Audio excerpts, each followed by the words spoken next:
नमस्कार, आप देख रहे हैं न्यूज 24 5 की पंचायत में आपका स्वागत है। आपके साथ मैं हूं प्रत्युष खरे। राम मंदिर मुद्दे पर शिया वक्फ बोर्ड ने आज सुप्रीम कोर्ट में हलफनामा दायर किया है। हलफनामे में कहा गया है कि विवादित जमीन पर राम मंदिर बनने दिया जाए और मस्जिद को विवादित जमीन से दूर किसी मुस्लिम बाहुल्य इलाके में बनाया जाए। 11 अगस्त से सुप्रीम कोर्ट में बाबरी विवाद पर सुनवाई होनी है, लेकिन उससे पहले शिया वक्फ बोर्ड का यह हलफनामा अहम माना जा रहा है। लेकिन सुन्नी वक्फ बोर्ड ने साफ कर दिया है कि उनके लिए ये हलफनामा कोई मायने नहीं रखता। 5 की पंचायत में आज हम यही सवाल उठा रहे हैं कि शिया वक्फ बोर्ड क्यों चाहता है कि विवादित जमीन पर राम मंदिर बने और अयोध्या विवाद पर क्यों बढ़ गए हैं मुस्लिम संगठन। अयोध्या राम मंदिर विवाद में एक नया मोड़ उस वक्त आ गया जब एक मुस्लिम पक्षकार मंदिर बनने के पक्ष में खड़ा हो गया। मंदिर मस्जिद विवाद में एक पार्टी यानी पक्षकार शिया वक्फ बोर्ड ने सुप्रीम कोर्ट में एक हलफनामा दायर करते हुए मंदिर बनने की पैरोकारी की है। शिया वक्फ बोर्ड ने अपने हलफनामे में कहा है, विवादित जमीन पर भगवान राम का मंदिर बने और विवादित जमीन से थोड़ी दूर मुस्लिम बहुल इलाके में मस्जिद बनाई जाए। विवादित जमीन की 1/3 जमीन लेकर अगर हम मस्जिद बनाते हैं तो भविष्य में झगड़े हो सकते हैं। इससे अच्छा है कि 1/3 जमीन के बदले कहीं मुस्लिम इलाके में मस्जिद बनवा दी जाए। राम मंदिर के मुद्दे पर सुप्रीम कोर्ट में 11 अगस्त से सुनवाई होनी है। ऐसे में शिया वक्फ बोर्ड का यह हलफनामा देना केस में बहुत बड़ा कदम माना जा रहा है। शिया बोर्ड ने अपने हलफनामे में सुन्नी वक्फ बोर्ड पर भी हमला बोला है। शिया बोर्ड ने कहा है, 1946 तक बाबरी मस्जिद शिया वक्फ बोर्ड के पास थी। अंग्रेजों के एक गलत कानून और प्रक्रिया के तहत इसे सुन्नी वक्फ बोर्ड को दे दिया गया और अब सुन्नी वक्फ बोर्ड शांतिपूर्ण तरीके से समाधान नहीं चाहता है। ऐसे में सवाल उठना लाजमी है कि अयोध्या विवाद पर आखिर क्यों बढ़ गए हैं मुस्लिम संगठन। कुंदन सिंह, दिल्ली, न्यूज 24।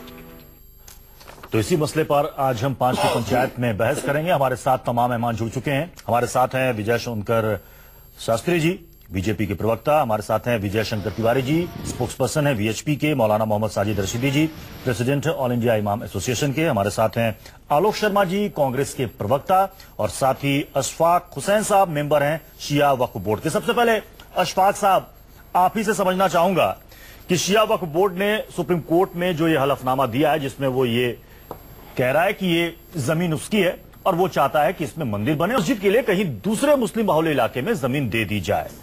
सवाल ये उठता है कि शिया वक्फ बोर्ड अब तक खामोश क्यों था? इतना लंबा ये मसला चला, ये दावा पहले क्यों नहीं किया गया?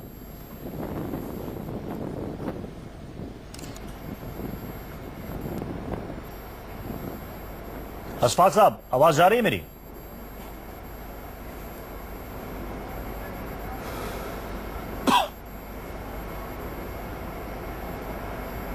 जी जी जी आ रही है, आपकी आवाज आ रही है। जी अशफाक साहब, मैं सवाल दोबारा से दोहरा देता हूं कि शिया वक्फ बोर्ड आज जो हलफनामा देकर दावा कर रहा है कि यह जमीन उसकी है, इसलिए इस मामले में बातचीत करने का बाकी पक्षकारों से हक उसका है, तो यह दावा पहले क्यों नहीं किया शिया वक्फ बोर्ड ने?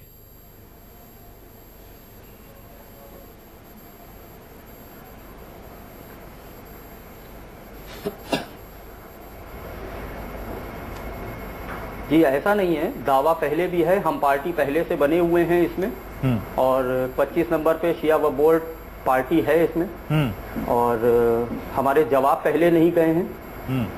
ये जरूर है, ये सच है कि हमारे जवाब पहले नहीं गए, लेकिन अब बोर्ड ने एक फैसला किया है। तो अशफाक साहब, ये बताइए कि आप ये बताइए कि ये जवाब तो पहले जाना चाहिए था। बात रखी गई है, ये जवाब तो आप पहले भी दे सकते थे। अगर आज दे रहे हैं ये जवाब, तो उसके पीछे रीजन क्या है? क्यों शिया वक्फ बोर्ड चाहता है कि वो उस जमीन पर मंदिर बने? क्या शिया वक्फ बोर्ड की बात देश के तमाम मुसलमान मान जाएंगे? जवाब नहीं, हमारी अपील है। ये हमने माननीय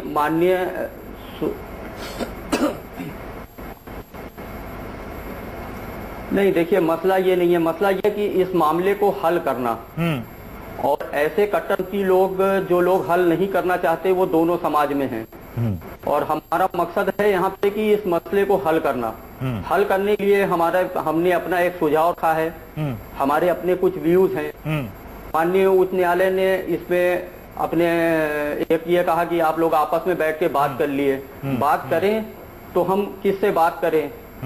इसके लिए कोई डायरेक्शन नहीं है। हमारा सुझाव है कि ये कोई कमेटी बने, उस कमेटी में कुछ लोग हों जो मध्यस्थता कर सके।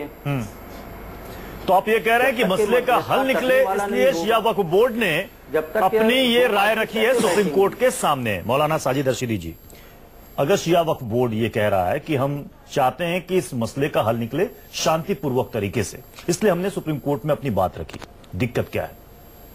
देखिए, एक चीज मैं आपको बता दूं, एक मिसाल मशहूर है गांव देहात में कि मुर्गे की अजान पर कोई नमाज नहीं पढ़ता। इन लोगों की मिसाल वैसी ही है।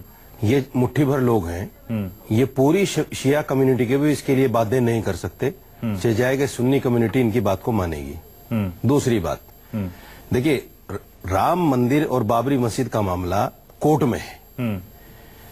हर आदमी पॉलिटिकल माइलेज लेने के लिए वक्त वक्त पर कुछ ना कुछ मामला अपनी तरफ से इसमें कर रहा है। हम ये कहते हैं और सभी बाहर तो कुछ बात नहीं कही, इन्होंने कोर्ट में कहा है, कोर्ट में हलफनामा जरूरत क्या आई? आपने बहुत अच्छा सवाल किया उनसे कि भाई आज क्यों जरूरत आई। आज अगर बीजेपी की हुकूमत है और आप बीजेपी हुकूमत से कुछ ना कुछ इसके बदले में चाह रहे हैं, तो आज आपको जरूरत पड़ गई। कांग्रेस आपकी सुनवाई नहीं कर रही थी इस मामले में, इसलिए आपने कांग्रेस के टाइम में नहीं कहा कि भैया हमारी जमीन है। तो आप क्या चाहते हैं मौलाना साजिद रशीदी जी, आप चाहते क्या है? मैं तो क्या शिया वक्फ बोर्ड इस मामले में अपनी राय ना रखे? नहीं, सुनिए बात सुनिए। देखिए, जबकि ये भी इस मामले में एक पार्टी है। मैं बताता हूं आपको। एक पक्षकार ये कह रहे हैं कि भाई ठीक है, इन्होंने हलफनामा दिया है कि बन जाए, लेकिन मैं आपको बताता हूं 68 पटिशनर हैं इसमें, और 2 पटिशनर हिंदू इसमें ऐसे हैं जो कहते हैं कि ये राम मंदिर की जगह है ही नहीं, राम मंदिर की जगह दूसरी जगह है। तो ये भी एक है उनमें से जो मुसलमानों की तरफ से कहते हैं कि राम मंदिर बन जाए, जैसे वो हिंदुओं की तरफ से कहते हैं कि यहाँ राम मंदिर की जगह है ही नहीं, दूसरी जगह है। तो मैंने पहले ही कहा कि मुर्गे की अजान पे नमाज नहीं पढ़ी जाती। इन लोगों की कोई हैसियत इस तरह से समाज में नहीं है कि जो बात ये कहें समाज उसको मान ले, या तो पहले अपने तो आप ये कह रहे हैं कि मुस्लिम कम्युनिटी इनकी बात, इनकी राय से नहीं बिल्कुल कहीं भी सहमत नहीं। सवाल ही ये विजय शंकर तिवारी, देखिए, मुस्लिम कम्युनिटी तो बहुत दूर की बात है सर। मैं ये कहता हूँ कि शिया इनकी बात नहीं माने, सिर्फ शिया कम्युनिटी को तैयार कर लें इस बात के लिए। ये तो ये भी कह रहे हैं कि सुन्नी वक्फ बोर्ड का दावा ही गलत है। जी नहीं, इनके कहने से क्या होता है? अगर गलत होता तो अब तक फैसला आ चुका होता उस पर। विजय शंकर तिवारी, 1946 से लेके आज तक क्या आप लोग ने इसका ठेका लिया हुआ है? ये ठेका सिर्फ आपके पास है। ये देखिए, वो खाली बर्तन थे ना, बच गए, जरा से कहने पे बच गए। मुसलमानों का ठेका आपने 1946, क्योंकि आपकी हैसियत नहीं है ना कुछ भी समाज में। आप मुझे ये बताइए, आपकी हैसियत क्या है समाज में? आप राम मंदिर के लिए 15 करोड़ मुसलमानों में से कितने करोड़ लोगों के साइन करा के दे सकते हैं? आपने आप राम मंदिर के लिए कितने करोड़ लोगों को साइन करा के दे सकते हैं? क्या हैसियत है? मैं चैलेंज करता हूँ आपको, मुसलमान आप सिर्फ 50,000 साइन करा के दे दीजिए तो सुन्नी वक्फ बोर्ड दे देगा क्या? आप सिर्फ 50,000 साइन करा के दे दीजिए, आपकी हैसियत इतनी भी नहीं है। आप लोग इस तरीके के बिला वजह पॉलिटिकल माइलेज लेने के लिए आपने जो है एक नया शोषा शुरू कर दिया इसमें। हमारी हैसियत कोर्ट में है, आपको बोलना चाहिए, माननीय सुप्रीम कोर्ट तय करेगा, आप नहीं तय फैसला कीजिए, जो भी फैसला होगा सबको मान्य होगा। हम भी कह रहे हैं उस बात को। हमने अपनी एक नई कहानी लेके चल दी है कि साहब राम मंदिर बन जाना चाहिए और मस्जिद की जगह मानी होनी चाहिए और मस्जिद की जगह हमारी है। पहले से सो रहे थे कि आप लोग? अगर 1946 तक आपकी थी और अंग्रेज ने गलत फैसला कर दिया तो आंख मूंदे हुए बैठे थे क्या? आपको उस वक्त होश नहीं आया क्या कि मस्जिद हमारी है? 1946 तक ये विवाद अंग्रेजों ने पैदा किया था। आज भी आप अंग्रेजों को मान रहे हैं, आज भी आप अंग्रेजों की बात को मान रहे हैं और कह रहे हैं विवाद उसने पैदा किया। आप तो अंग्रेज के साथ हैं आज भी। मैं नहीं मान रहा हूँ, मैं नहीं मान रहा हूँ। आप तो अंग्रेज के साथ हैं, अंग्रेज जो करता था वही आप कर रहे हैं। अंग्रेज की जो पॉलिसी थी डिवाइड एंड रोल, वही आप कर रहे हैं कि कम्युनिटी के अंदर 2 फाड़ कर दी जाए, एक राम मंदिर की तरफ चला जाए, एक बाबरी मस्जिद की तरफ चला जाए। विजय शंकर तिवारी जी, शिया वक्फ बोर्ड का हलफनामा, इससे जाहिर सी बात है कि वीएचपी काफी खुश हुई होगी, क्योंकि ये कह रही है कि हमें बातचीत करने का हक मिलना चाहिए, क्योंकि असली दावेदार उस विवादित जमीन के तो हम हैं। देखो प्रत्युष, इस देश में जो लोग भगवान पुरुषोत्तम भगवान राम को अपना पूर्वज मानते हैं, वाकिफ जो है, जो पूर्वज मानते हैं, मैं आऊंगा आपके पास दोबारा, जो उनको अपना पूर्वज मानते हैं, जो अपनी आस्था रखते हैं, इतिहास उनके साथ है, भूगोल उनके साथ है। और जब ये 1992 में एक बड़ा कार्यक्रम हुआ वहां पर अयोध्या में, तो उसमें मुसलमानों हिंदुओं के साथ मुसलमान भी थे। तो कुल मिलाकर के जिनकी आस्था पूर्वज मानते हैं वो कभी भी बाबर के नाम पर सहमत नहीं होंगे। क्योंकि बाबर एक लुटेरा था, बाहर से आया, उसके नाम पर इस देश में मस्जिद कोई भी ईमान रखने वाला मुसलमान भी कैसे स्वीकार कर सकता है भाई? हिंदू तो करेगा ही नहीं। तो इसलिए भगवान श्री राम के मंदिर पर हमने कहा कि इस देश भाई अशफाकुल्ला खां, अब्दुल हमीद, एपीजे कलाम, ये जो देश के मुस्लिम लोग हुए हैं, इन पर भारत का व्यक्ति नमन नहीं करता, इनको नमस्ते नहीं करता, इनको आदर नहीं करता। तो इनका आदर कैसे करेगा जो बाबर की मस्जिद चाहते हैं, बाबर के नाम पर मस्जिद चाहते हैं? यानी इस देश में बाबर के नाम पर मस्जिद कैसे बन सकती है? तो एक बात समझ लीजिए, जो हम लोग कहते हैं कि बाबर के नाम पर मस्जिद इस देश में कहीं भी नहीं बनने दी जाएगी, ये ध्यान में आना चाहिए। सर मुझे बाकी मेहमानों के पास ही जाना है, आलोक शर्मा जी के पास जाना है। नंबर एक तो तिवारी जी ने एक बहुत बड़ा झूठ बोल दिया कि 92 के प्रकरण में मुसलमान भी साथ थे। एक भी मुसलमान साथ नहीं था, मैं दावे के साथ कह सकता हूं, या ये एक आदमी का नाम बता दीजिए। ये बात इनके साथ वही लागू होती जो उनके लिए कह रहे थे। सुन लीजिए प्लीज, इनके साथ मैं बोला नहीं आपकी बात में, ठीक है मैं बोला नहीं, बिल्कुल सुनिए। दूसरी बात ये, अगर आपको मुगलों से इतनी नफरत है तो लाल किला तोड़वा दीजिए ना। क्यों प्रधानमंत्री जाके वहां अपना स्पीच देते हैं, भाषण देते हैं जाके कि और वो इतिहास रचते हैं इस बात के लिए कि पीएम ने 5 बार लाल किले के प्राचीन से संबोधन किया। अगर मुगलों से नफरत है तोड़वा दीजिए लाल किले को, क्यों नहीं बोलते आप लोग? रशीदी सब कुछ मुगलों ने तो दिया है। रशीदी इस देश आज नफरत हो गई आपको? रशीदी इस देश में गुलामी, नहीं आप तोड़वा दीजिए। अरे सुनो तो, सबसे पहले ये बताइए तोड़वाएंगे कि नहीं? गुलामी की हर निशानी लाल किले को तोड़वाएंगे कि नहीं? इस देश, सुनिए पहले बात सुनिए, इसका जवाब दे दीजिए ना। मैं जवाब दे रहा हूँ। इस देश में गुलामी की हर निशानी तोड़ी जाएगी। इस देश में क्या लाल किले को आप तोड़वाएंगे? क्या लाल किले को आप तोड़वाएंगे? उसका जवाब दे दीजिए। आप गली मोहल्ले मौलियों जैसी बात करते हैं, आप बोलिए। नहीं गली लाल किले को तोड़वाएंगे? मैं बोल रहा हूँ इस देश में गुलामी की हर निशानी हैसियत नहीं है आपकी। आलोक जी, लाल किला गुलामी की निशानी है? ये तो लाल किला की बात करते हैं ना, लाल किला गुलामी। देखिए विजय शंकर तिवारी कह रहे हैं कि लाल किला गुलामी की निशानी है। सुन एक सेकंड आलोक जी, ये तो कांग्रेस भी चाहेगी कि इस मसले का हल शांतिपूर्ण तरीके से हो जाए। शिया वक्फ बोर्ड ने यह दावा किया, अलग बात है कि इस पर सवाल उठ रहे हैं कि साहब आप इतनी देर से क्यों जागे, लेकिन आप चूंकि पक्षकार हैं तो अपनी बात आप सुप्रीम कोर्ट में रख सकते हैं, शिया वक्फ बोर्ड ने कहा है। और शिया वक्फ बोर्ड यह कह रहा है कि हम चाहते हैं कि शांतिपूर्ण समाधान हो, आप मंदिर वहीं पर बनने दीजिए, मस्जिद के लिए कोई दूसरी जगह जमीन दे दी जाए। तो क्या कांग्रेस को लगता है कि यह राय जो शिया वक्फ बोर्ड ने रखी है वो सही है? आलोक जी, बोर्ड ने जो अपनी राय रखी है, न्यायालय में मामला चल रहा है और वो भी एक पैटिशनर है, वो भी एक वहां पर पार्टी है, अपनी पार्टी की तरफ से उन्होंने अपना एक राय रखी है। लेकिन उच्चतम न्यायालय ने उस राय को किस रूप में लेते हैं, उस राय का कानूनी तौर पर कितना उसकी अहमियत रहेगी, लीगल वे में कितनी नहीं रहेगी, ये तो नेक्स्ट डेट पर ही पता चलेगा। लेकिन आपका जो मूल प्रश्न है कि अगर आपसी भाईचारे से बैठकर कोई समाधान निकलता है, तो पिछले मैं समझता हूं कि लगभग 70 वर्षों के अंदर, 80 वर्षों के अंदर 3-4 बार इस तरह का प्रयास हुआ, लेकिन उस तरह का समाधान नहीं निकल पाया। अगर बातचीत से किसी भी चीज का, मर्डर का भी समाधान बातचीत से अगर कहीं निकलता है तो न्यायालय कहता है कि ठीक है, प्रेफरेंस उसी चीज को रहती है। किसी भी विवाद अगर आपस में बैठकर सुलझ जाए तो ज्यादा अच्छा है। लेकिन मुझे ऐसा लगता नहीं है कि इस जो एफिडेविट दिया है इसके अंदर कोई बहुत ज्यादा अहमियत देने की आवश्यकता है। न्यायालय लीगल प्रोसेस में अपना जो रूट लेगा वही काम आगे चलेगा। आज जिस तरह की बहस छिड़ गई है कि साहब अब तो ऐसा हो जाना चाहिए, वैसा, मुझे ऐसा नहीं लगता है। लेकिन दुर्भाग्य यह है कि हिस्ट्री भी, विश्व हिंदू परिषद के प्रवक्ता हमारे बड़े भाई कह रहे थे कि इसी पक्ष में है, ज्योग्राफी भी इसी पक्ष में है, भूगोल भी और तमाम चीजें, फिर भी 3.5 साल हो गए इनकी सरकार को, अभी 6 साल पहले रहे, कोई समाधान निकलवा नहीं पाई है। सुप्रीम कोर्ट में डेट भी नहीं लगवा पाते ये लोग। विजय सोनकर शास्त्री जी, 150 साल में 9 बार से ज्यादा बार कोशिशें की गई, लेकिन यह मसला सुलझा नहीं। अब मामला सुप्रीम कोर्ट में है, क्यों ना इंतजार कर लिया जाए सुप्रीम कोर्ट के फैसले का। बार बार बीजेपी की तरफ से सुब्रमण्यम स्वामी कहते हैं कि साहब मस्जिद तो आप सरयू पार ले लीजिए। अभी वीएचपी के विजय शंकर तिवारी जी भी यही कह रहे थे कि भाई मंदिर तो वहीं बनेगा, मस्जिद आप कहीं और ले लीजिए। तो सुप्रीम कोर्ट को तय करने दीजिए। प्रत्युष, आपने देखा होगा कि सुप्रीम कोर्ट ने भी कई ऑप्शन दिए थे। उन्होंने एक ऑप्शन ये दिया था कि जो यहाँ फैसला हो रहा है वो तो हो ही रहा है, वो तो होगा ही। सुप्रीम कोर्ट में मुकदमा चल रहा है राम जन्मभूमि के लिए, तो वो होगा, फाइनल होगा। पर सुप्रीम कोर्ट ने ये भी तो एक ऑप्शन दिया था कि out of the court settlement भी किया जा सकता है। अगर इस प्रकार के कोई प्रयास आप होते हैं तो सुप्रीम कोर्ट के उस जो सजेशन था उनका, जो वो सुझाव था, उसके परिदृश्य में इसको नहीं देखा जा सकता है क्या? पहली बात तो ये।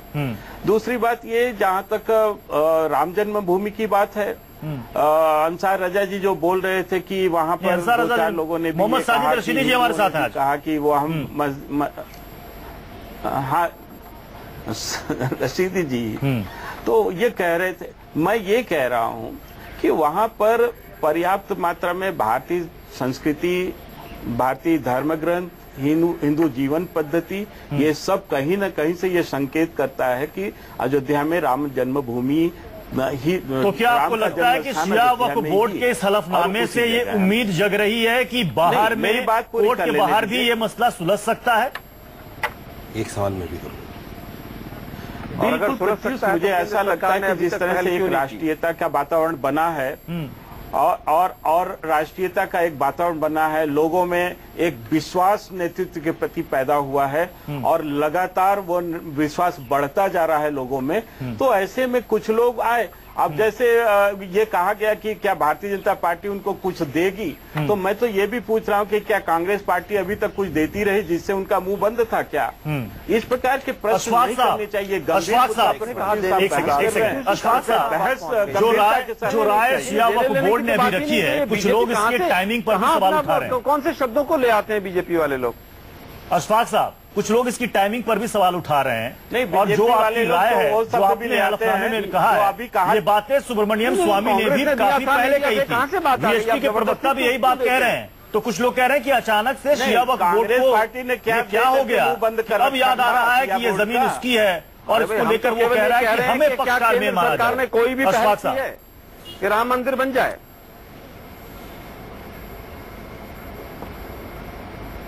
देखिए, बात यहाँ पे ये नहीं है कि हम लेट आए हैं, ऐसा नहीं है कि हम लेट आए, हमको लेट किया गया है। आप अगर पहले शुरुआत में चले जाइए तो 1944 में जो मुकदमा लेट कर दिया आपको, वो भी बात साफ करते चलिए। आप टीवी पे बैठे हैं, ये भी बता दीजिए लेट किसने किया है? मुस्लिम समाज ने किया है, सरकार ने किया है, या पिछली सरकार ने किया है? मुझे बता दीजिए उसको अभी। देखिए, ये उस वक्त पिछली सरकार तो कहती थी कि राम का अस्तित्व ही नहीं है। 1944 तो जो राम का अस्तित्व साहब बताएं, लेट किसने किया आपको? बनाने के पक्ष में होगी। किसने कहा राम का अस्तित्व नहीं है? बेकार राम के नाम पर ना इस तरह से राजनीति करना। देखिए, अरे हलफनामा दिया है आपकी सरकार ने। सर एक मिनट में हलफनामा दिया है मोदी साहब ने, और हलफनामा में सुनो आलोक जी, हलफनामा में बकायदा ये कहा गया है सरकार राम एक काल्पनिक क्या कहते हैं कि साहब तो सुप्रीम कोर्ट ने इस तरह की बात करते क्या है? अपनी बात पे तो स्टैंड करो। सरकार 4 महीने पहले तो कह रहे थे आप योगी जी की सरकार बनेगी तो राम मंदिर बनाएंगे, फिर योगी जी मुख्यमंत्री बनते राम एक कोर्ट फैसला करेगा। का कोई स्टैंड है? आप झूठ बोल रहे हैं। अरे भाई, वो तो सीता माँ झूठ बोलती, वो तो सीता माँ के लिए आपने भी कहा है। क्या मनमोहन सिंह झूठ बोलते थे? 16 अप्रैल 2017 को महेश शर्मा जी ने पार्लियामेंट में कहा है सीता माँ के जन्म का हमारे पास कोई परिणाम नहीं है। क्या करें इसका? सीता माँ के बारे में आपके जो नेता गोरक्षा के नाम पे लोगों को सुनते हैं, कहते हैं कि उनकी बात है। राम को गोली मार रहे हैं के संदर्भ में बस इतना स्पष्ट है कि राम का जन्मभूमि अयोध्या है, वो है। मूल प्रश्न की ओर लौटते हैं। आलोक जी शास्त्री जी, मूल प्रश्न की ओर लौटते हैं। अशफाक साहब, जो बात यहाँ पर मौलाना साजिद रशीदी जी ने पूछी कि अब तक अगर आप खामोश थे तो क्यों खामोश थे? आपने कहा कि हमें लेट हो गया। किसने लेट किया गया है? आपने कहा लेट किया गया। किसने लेट किया? अदालती प्रक्रिया थी, आपको वहां पर मुकदमे की पैरवी ढंग से करनी चाहिए थी। वो विवादित हिस्सा हमारा है, इसमें शिया वक्फ बोर्ड का हम 1944 में ये मुकदमा हारे हैं, सुन्नी वक्फ बोर्ड से मिल के हारे हैं। इस तरीके का एविडेंस माननीय हाईकोर्ट के जजमेंट में है। कौन सा मुकदमा हरे हैं भाई 1944 में? पढ़िए, आपको साफ जाहिर होगा। नहीं, कौन सा मुकदमा हरे हैं आप 1944 में? अगर आप हार भी गए, तो दोबारा आपने चैलेंज क्यों नहीं किया? सर, कौन सा मुकदमा हरे हैं वो भी तो बता दीजिए। 1944 में कौन सा मुकदमा हरे सुन्नी वक्फ बोर्ड से आप? देखिए, हमारे वकील ने उस वक्त उस वक्त जो है उस मुकदमे में ये कह के हारे हैं कि वहां पे क्योंकि तरावी होती है इसलिए ये शिया मस्जिद नहीं है, जबकि 1946 तक जब से मस्जिद बनी थी तब से लेके 1946 तक इसमें जितने भी ट्रस्टीज हुए हैं, जितने भी मुतवल्ली हुए हैं, सब शिया हुए हैं। आप मुझे एक चीज बताइए, आप कह रहे हैं 1944 में मुकदमा हार गए और आप ये भी कह रहे हैं साथ साथ कि 1946 तक जो भी ट्रस्टी रहे वो शिया रहे हैं। रशीदी जी ये दो बातें एक साथ क्यों जोड़ रहे हैं? चलिए इस पर उनका जवाब मिल गया। वो मान रहे हैं, वो खुद मान रहे हैं कि उनसे देर हुई है, लेकिन वो चूंकि पक्षकार है इसलिए अपनी बात रख रहे हैं। रशीदी जी, अगर सुप्रीम कोर्ट भी इस मसले को गंभीरता से लेता है, इस हलफनामे को, क्योंकि पक्षकार पहले से इसमें शिया हमने अपना और इस पर अगर बहस शुरू होती है, हमने अपना पक्ष रखा है। जी ठीक है इशफाक साहब आपकी बात हमने सुन ली। सिर्फ इसलिए सुन्नी वक्फ बोर्ड को भी मानना पड़ेगा सुप्रीम कोर्ट का फैसला, आप लोग भी मानेंगे सुप्रीम कोर्ट का फैसला? देखिए, एक बात तो ये है कि अगर सुप्रीम कोर्ट इस पर कोई भी फैसला देता है वो सुन्नी वक्फ बोर्ड और तमाम मुसलमानों को मान्य होगा, इसमें कोई दो राय की बात नहीं। न कभी किसी ने पहले विद्रोह किया न किया है। मैं सिर्फ बीजेपी से ये पूछना चाहता हूँ, अगर चूंकि आपका नारा सबका साथ सबका विकास है, 125 करोड़ के प्रधानमंत्री हैं नरेंद्र मोदी, और बीजेपी सबको साथ लेके चलना चाहती है, जो हाई कोर्ट का निर्णय है कि यहाँ मंदिर बन जाए, यहाँ मस्जिद बन जाए, उस पर आप लोग क्यों नहीं बैठते? सरकार उस पर पहल क्यों नहीं करती? मुझे उसका जवाब दे। सुप्रीम कोर्ट में, हाई कोर्ट से आगे निकल जाइए, मामला सुप्रीम कोर्ट में। नहीं, उसका जवाब आखिरी 10 सेकंड विजय शंकर तिवारी जी, आपको लग रहा है, उम्मीद जग रही है इससे? देखो प्रत्युष, हमारा एक प्रारंभ से एक मानना रहा है कि इतने वर्षों का एक लंबित मामला है और बार बार लंबित होता जा रहा है, आपसी सहमति से बना नहीं, वार्ता बार बार होती रही, उसमें कुछ निकला 11 अगस्त से सुनवाई शुरू हो रही है। तो उसका वो जब होगी तो होगी, लेकिन हमारी जो दृढ़ मान्यता है, पहले दिन से एक मान्यता है, हम आज तक स्टैंड नहीं बदले हैं कि इसका सर्वमान्य हल वो एक स्थानीय संसद वहां से होना चाहिए, और चूंकि सर्वमान्य हल है, आम पब्लिक का हल है, वो एक लेकिन इसके लिए कहां राजी है सरकार? सरकार तो कह रही है कि हम सुप्रीम कोर्ट के फैसले का इंतजार कर रहे हैं, अदालत से फैसला आ जाए तो अच्छा है, क्योंकि इससे पहले भी कोर्ट के बाहर बहुत कोशिशें हुई लेकिन वो कामयाब नहीं हो पाई। बहुत बहुत शुक्रिया आप सभी मेहमानों का 5 की पंचायत में शामिल होने के लिए। छोटा सा ब्रेक, देखते रहिए न्यूज़ 24। 5 की पंचायत।